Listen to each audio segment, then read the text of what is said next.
Hi guys, welcome to another series of the fun facts read to you by yours truly, Christine, with Exhibit Africa Inc. And today I'm gonna be sharing some interesting facts about another beautiful country from the continent of Africa.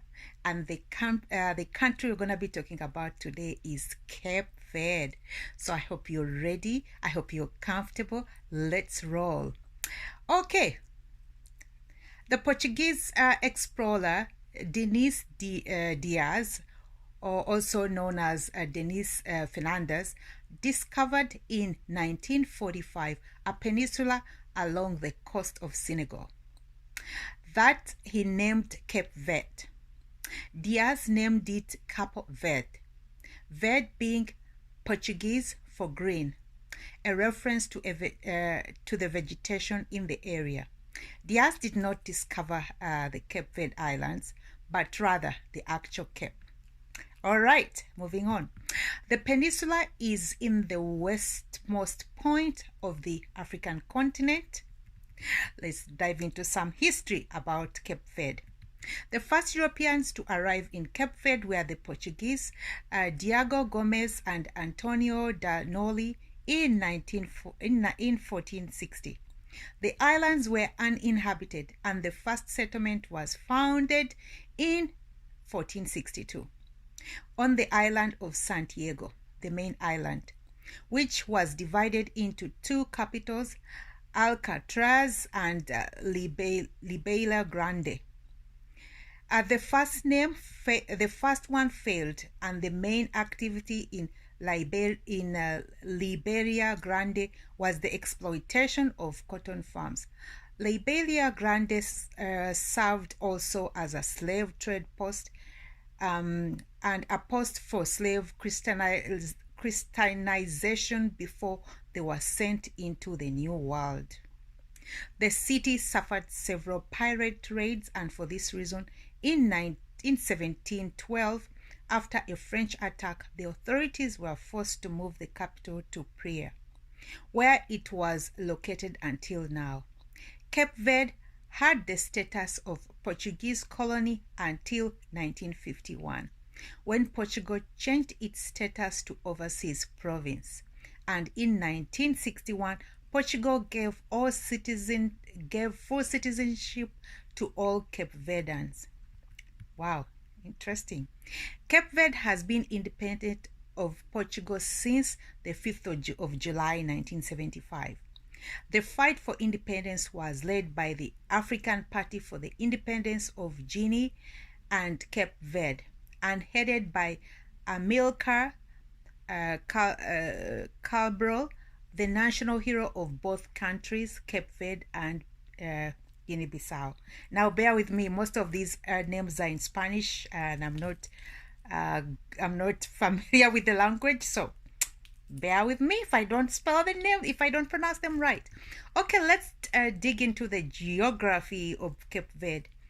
The Cape Verde archipelago is in the Atlantic Ocean, approximately 570 kilometers off the coast of West Africa, near Senegal, Gambia, and Mauritania, and is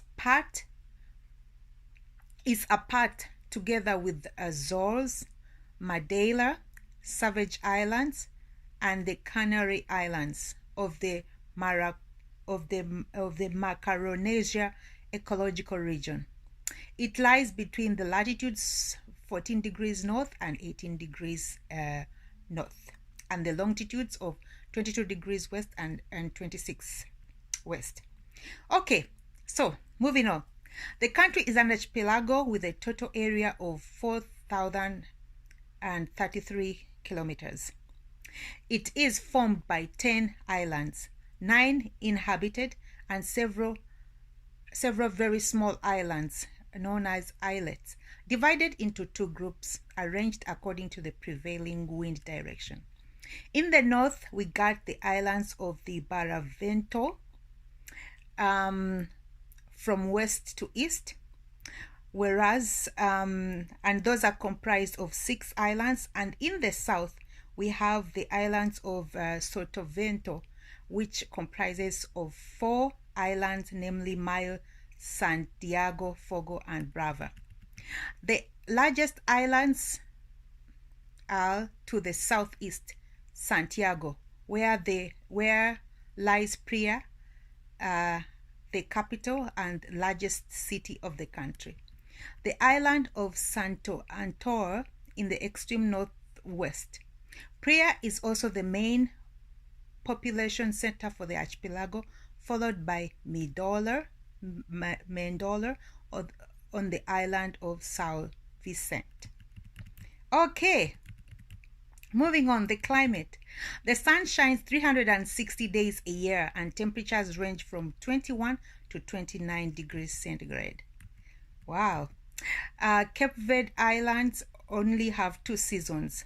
Okay, so the first season is time for the winds, which is from October to mid-July, and the rainy season, which is from August to September, when there may be heavy tropical rainfall, I beg your pardon. The coolest months are January and February, and temperatures are about 21 degrees centigrade. Okay, moving on to the wildlife. Cape Verde's isolation has resulted into the island having a number of endemic species, particularly birds and reptiles, many of which are endangered by human development. Endemic birds include Alexandra's swift, Bonnet's heron, Rosa lark, the Cape Verde warbler, and the Lagos sparrow. The islands are also an important breeding area for seabirds, including the Cape Verde shearwater. Reptiles include Cape Verde giant gecko. Okay, let's see what else Cape Verde has to offer. Okay, a little bit of the politics of Cape Verde.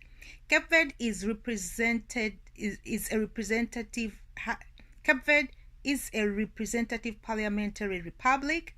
The constitution was adopted in 1990 and revised in 1992, 95, and 99, and defines the basic principles of its government. The president is the head of the state and is elected for a 5-year term. The prime minister is the head of the government, and the prime minister is also nominated by the National Assembly and appointed by the president.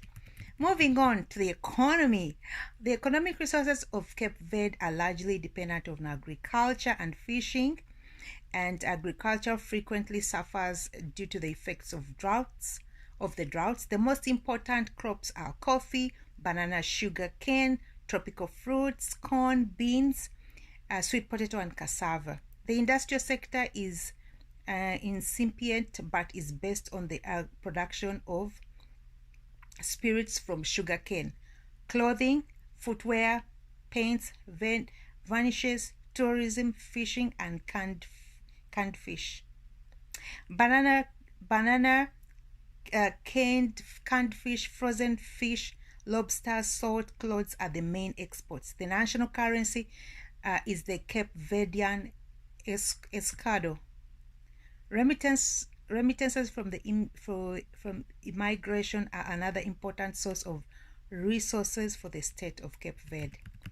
The demographics. In Cape Verde, the annual rate of population growth and mortality are low compared to the average rates of other middle-income countries. The average life expectancy is 66 years and 71 years respectively for men and women.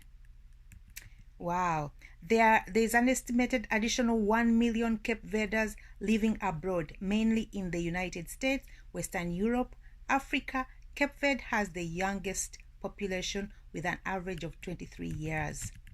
The culture. Cape Verde is a unique mix of European and African elements. Corn is the staple food of Cape Verde. The national and traditional dish is cachupa.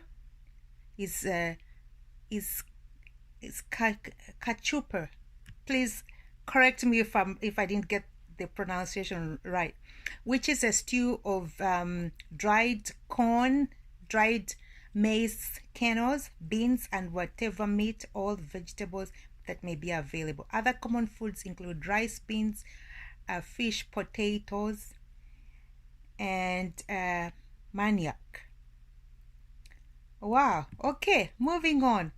Health in Cape Verde, other than private clinics, a government guarantees a public health system which comprises several healthcare centers and 3 central hospitals in Priya and other on the other islands.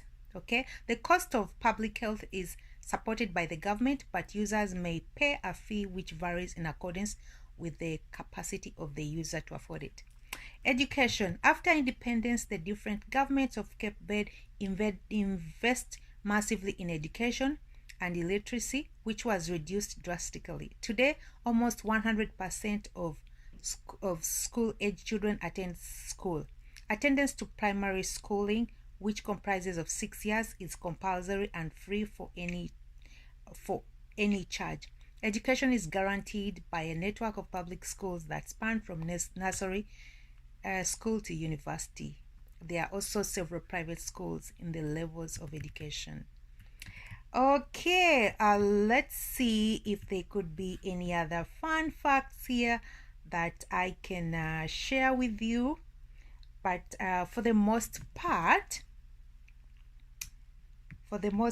I think I've pretty much shared most of the fun facts that we need to know about Cape Verde. Maybe I could add a few interesting things about Cape Verde here that I thought were important for me to share with you guys. I think this is the longest video I've done, but maybe we should call it a day for now. So until our next video, thank you so much for watching. This is yours truly, Christine, with Exhibit Africa Inc.